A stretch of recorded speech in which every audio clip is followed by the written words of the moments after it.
Hello guys, देखिए हम लोग पाइप काट चुके थे।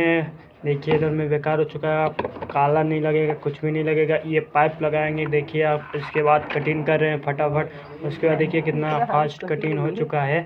उसके बाद इसमें सॉल्वेंट लगाएंगे, देखते हैं। देखिए सॉल्वेंट का डिब्बा आ चुका है, अब उसमें लगाएंगे, देखिए कितना पक्का हो जाएगा।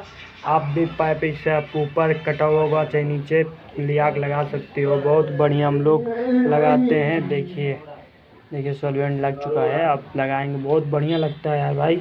कोई भी किसी पाइप फूटा होगा ऐसे करना, 2 पाइप लेना, पाइप से कटिंग बीच कर लेना सेंटर से, उसके बाद लगा देना। देखिए कितना बढ़िया बैठ जाएगा, उसके बाद कोई दिक्कत नहीं होगा। चपक गया है, हम देखिए बहुत बढ़िया सो गया है।